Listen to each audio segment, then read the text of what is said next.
Hi, welcome to week 4 of your mastermind.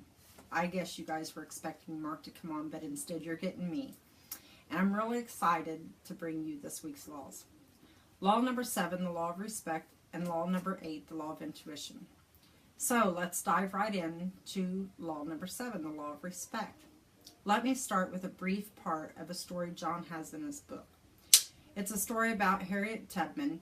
She was a slave in Maryland until she escaped to the North in 1849.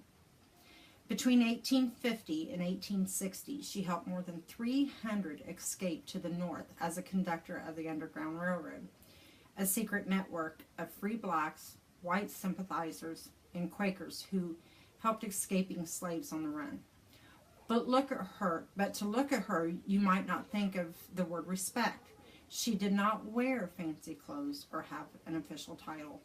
No, she was just a young 30-something who could not read or write.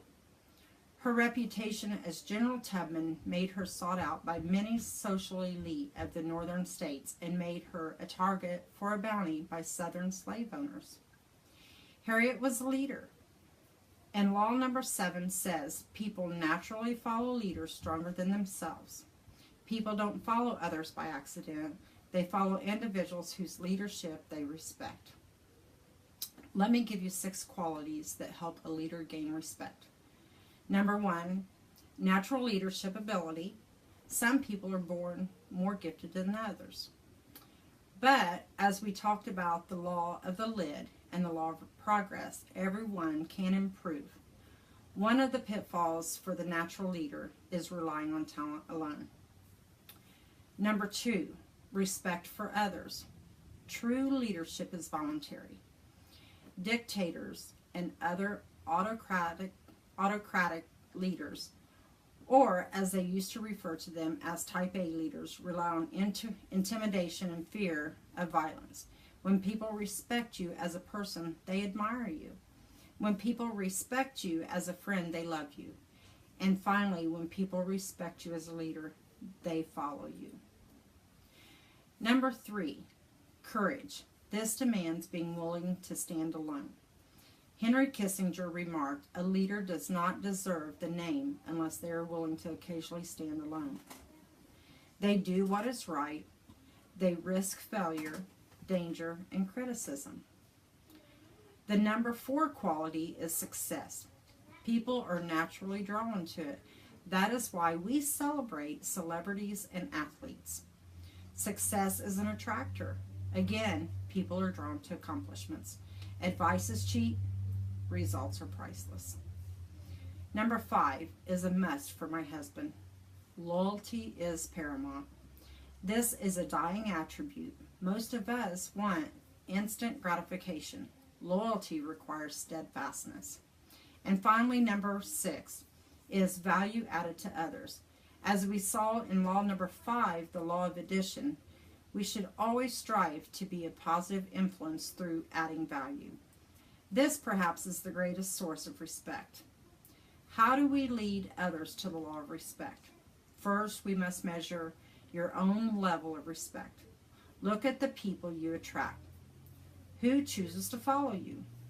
Dennis A. Peer remarked, "One measure of leadership is the caliber of people who choose to follow you."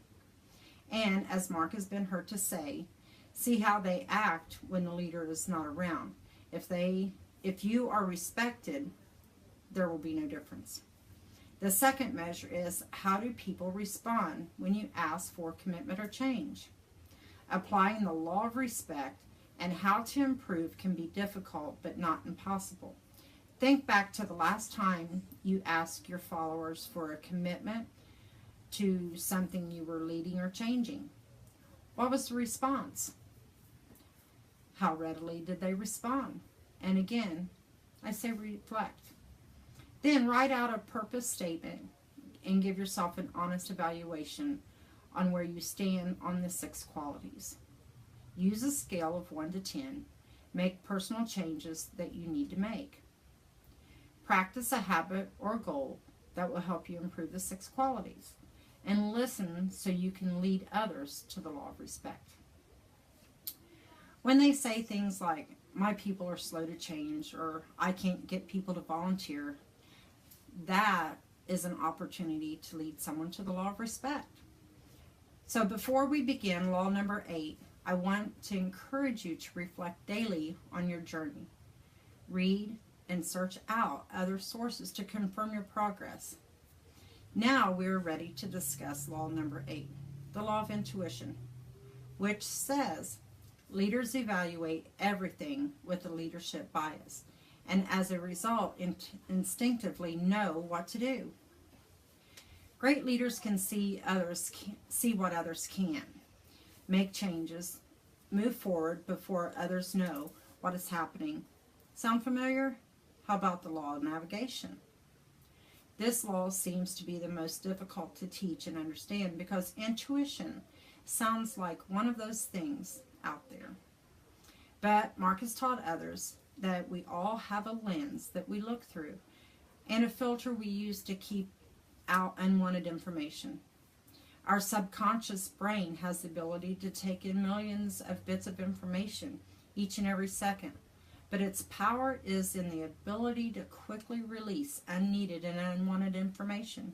You see, if you are thinking like a leader, your brain will filter out all the information that does not meet your specific qualifications.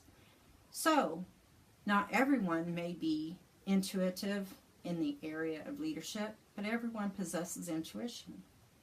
Let me give you a personal example. If I'm dealing with a problem at work with an employee, Mark has an instinct as to whether or not I should get involved as a leader when the problem is between two of my employees.